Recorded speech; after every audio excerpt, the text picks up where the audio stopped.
এটা আল্লাহর নেয়ামতের না শুকরি? এই ধন দৌলত ইজ্জত সম্মান টাকা পয়সা এগুলো কে দিয়েছেন?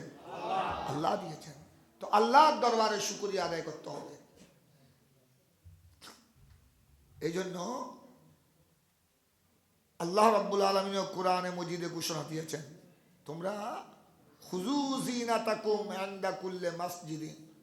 এখানে মসজিদ মানে ইনদা কুল্লি সালাতি, নামাজ। অর্থাৎ তোমরা হে মুসল্লিরা, হে নামাজিরা, হে আমার বান্দারা, তোমরা নামাজ পড়ার সময় অত্যন্ত সৌন্দর্য লেবাস, পাক পবিত্র হয়ে, পাক পবিত্র অবস্থায় সৌন্দর্য মণ্ডিত হয়ে নামাজে হাজির হবে। সুবহানাল্লাহ বলেন না? আর আমরা করি তার বিপরীত। আমরা করি নানার বাড়ি, শাশুর বাড়ি, বন্ধু বান্ধবের বাড়ি বিয়ে দিতে যাই বড় স্ট্যান্ডার্ড কাপড়, জামা কাপড় নিয়ে, আর আল্লাহর ঘরে আসি পাড়াশিটা কাপড় নিয়ে। হ্যাঁ, যারা গরিব মানুষ, যারা গরিব পয়সা খায়, ওনাদের কাছে ভালো কাপড় নাই, ওনাদের জন্য ঠিক আছে, ওনারা যেরকম আছে ওইটা পাক পবিত্র করে নামাজ পড়বে, এটা ঠিক আছে। কিন্তু আল্লাহ যাদেরকে তৌফিক দিয়েছেন, যাদের ঘরে আলমিরায় সুন্দর সুন্দর জামা কয়েক জোড়া আছে, অথচ ওগুলা নামাজের সময় ব্যবহার করে না, এগুলি ব্যবহার করে বিয়ে দিতে, বন্ধু বান্ধবের বাড়িতে। তার মানে আমরা বন্ধু বান্ধবের বাড়িকে গুরুত্ব দিলাম, আর আল্লাহর ঘরকে, নামাজকে গুরুত্ব দিলাম না। নাউজুবিল্লাহ বলেন না? এটা তো এক প্রকারের না শুকরি, এটা এক প্রকারের না শুকরি। না থাকলে এক কথা। তাই তিনি সৈয়দনা আবু বকর সিদ্দিক রাদিয়াল্লাহু তাআলা আনহু, তিনি নামাজ পড়ার জন্য যখন ওযু করতেন, প্রত্যেক ওযুর পর তিনি চিরুনি করতেন, চুল দাড়ি যেন এলোমেলো না থাকে, বড় সুন্দর পরিবেশে তিনি আল্লাহর দরবারে হাজির হতেন। তো আমার নবী বললেন, আমার আবু বকরদের ওযুর পরে চিরুনি করেছেন, চিরুনি করার সময় চুল পড়ে যায় না, কয়েকটা চুল পড়ে, ওদের চিরুনি করার সময় আমার আবু বকরের মাথার চুল থেকে দুই একটা চুল পড়েছিল, ওদের ওই চুলের থেকে একটা চুল বাতাসে, আমাদের আপনাদের চিরুনি করার সময় কত চুল পড়ে, বাতাসে কোন দিকে নিয়ে যায়, ঠিক তদ্রূপ সৈয়দনা আবু বকর সিদ্দিক রাদিয়াল্লাহু তাআলা আনহুর চিরুনি করার সময় দুই একটি চুল দিয়ে পড়ে গেল, ওখান থেকে একটা চুল বাতাসে ওটাকে নিয়ে আসতে আসতে আসতে আসতে ওই কবরের ওখানে নিয়ে এসেছে। সুবহানাল্লাহ বলেন না? যে কবরে কি চলছিল? হযরতে সৈয়দনা আবু বকর সিদ্দিক রাদিয়াল্লাহু তাআলা আনহুর মাথা মুবারকের চুল যখন ওই কবরের মাটির সাথে এসে লাগলো, আল্লাহ তাবারক ওয়া তাআলা সিদ্দিক আকবরের মাথা মুবারকের চুলের উসিলায় ওই কবরের আযাবকে বন্ধ করে দিল।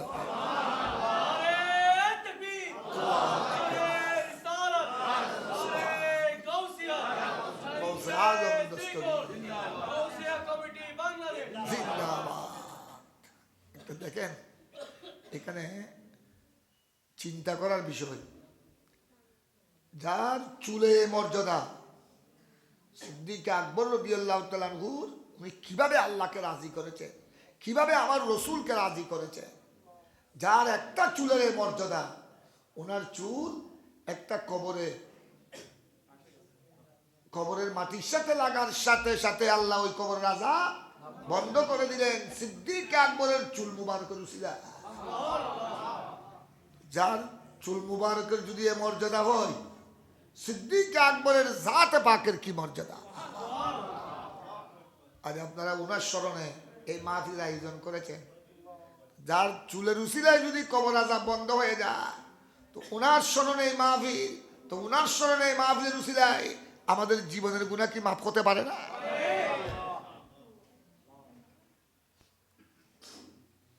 আল্লাহ যেন সৈয়দনা সিদ্দিক আকবর রাদিয়াল্লাহু তাআলা আনহুর উসিলায় আমাদের জীবনের গুনাহ যেন আল্লাহ ক্ষমা করে দেন, এই মাহফিলকে আল্লাহ যেন কবুল করেন। এখানে আপনারা যারা এসেছেন, আয়োজন করেছেন, কষ্ট করেছেন, টাকা পয়সা দিয়েছেন, তাবারুকাতের ইন্তজাম করেছেন। সকলের বলা মুসিবত আল্লাহ যেন দফা করে দেন। খাজা গরিব নওয়াজ। আল্লাহর ওলিদেরকে আমরা স্মরণ করি। অনেক বেয়াদব আছে, অনেক বেয়াদব বড় বদনসিব আল্লাহর ওলিদের শানে বেয়াদবি করে। আর এরকম কথা বলে যে ওখানে শাহে আমানতের ওখানে কেন যাও? আজমির শরীফ খাজা গরিব নওয়াজের ওখানে কেন যাও? ওনারা তো অনেক শত বছর আগে মারা গেছে, ওখানে দাফন হয়েছে, কবরের মাটির সাথে মিশে গেছে। নাউজুবিল্লাহ বলেন না। যারা পেয়ারা নবীর শানে বেয়াদবি করে এরা ওলি আব্দালের শানে কি আদব করবে?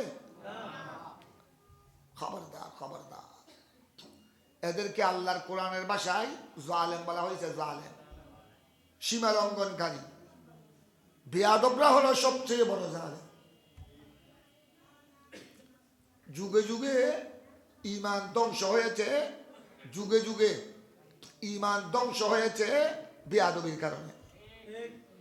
প্রত্যেক নবীগণের আদম ও সফিউল্লাহ থেকে আমাদের নবী পর্যন্ত যত নবী আল্লাহ পৃথিবীতে পাঠিয়েছে আল্লাহর বান্দাদেরকে হেদায়েত করার জন্য, সঠিক পথের দিশা দেওয়ার জন্য। যারাই নবীগণের সাথে আদব বজায় রেখেছেন, যারা আল্লাহর নবীগণের সাথে আদব রক্ষা করেছেন, তারা ঈমানদার হয়েছে, তারা আল্লাহওয়ালা হয়েছে। আর যারা যুগে যুগে আল্লাহর নবীগণের শানে বেয়াদবি করেছে, ঈসা আলাইহিস সালামের সাথে, মুসা কালিমুল্লাহর সাথে, ইব্রাহিম খলিলুল্লাহর সাথে, নূহ নজিউল্লাহর সাথে আলাইহিমুস সালাম, আল্লাহর নবীগণের সাথে যুগে যুগে যারা বেয়াদবি করেছে, এরা কাফের, বেঈমান, জালেম হয়েছে। এরা আল্লাহর গজবের, লানতের অধিকারী হয়েছে। নাউজুবিল্লাহ বলেন না। আজ আপনারা দেখতেছেন ফেরাউনের কি অবস্থা হলো। হামান, সদ্দাত, নমরুদ একমাত্র নবীগণের সাথে বেয়াদবি করার কারণে। নমরুদ বেয়াদবি করেছিল কার সাথে? ইব্রাহিম খলিলের সাথে, ইব্রাহিম আলাইহিস সালামের সাথে। ফেরাউন বেয়াদবি করেছিল মুসা আলাইহিস সালামের সাথে। আবু জেহেল, আবু লাহাব বেয়াদবি করেছে আমাদের প্রিয় নবীর সাথে। নাউজুবিল্লাহ বলেন না। আজ এরা কোথায়? এরা ধ্বংস হয়ে গেছে। ফেরাউন কত বড় শক্তির মালিক ছিল। ফেরাউনের কত বড় রাজত্ব ছিল। শত শত বৎসর সে লম্বা হায়াত পেয়েছিল। শত শত বৎসর সে মিশরের রাজত্ব করেছিল। আজ ফেরাউন কোথায়? ফেরাউনের মমি আমি দেখেছি। ফেরাউনের মমি দেখো, আমি মিশরে সফর করেছিলাম। মিশরে আজহার ইউনিভার্সিটিতে গিয়েছিলাম। ওখানে কায়রু জাদুঘরে ওই ফেরাউনের মমি, তার মৃতদেহ এখনো আছে। গ্লাস ফিটিং, আয়নাওয়ালা গ্লাসওয়ালা একটা কামরা। ওখানে ভিতরে ঢুকতে পারে না। ওখানে ফেরাউন সহ ওই ফেরাউনের আর কয়েকজন বন্ধু বান্ধবের মমি এখানে আছে। বাদ থেকে গ্লাস দিয়ে দেখা যায়। মিশরে তো গোটা বিশ্বের অনেক পর্যটক মিশরে যায়। ইউরোপ দেশ, ইউরোপ, আফ্রিকা, এশিয়া, চতুর্দিক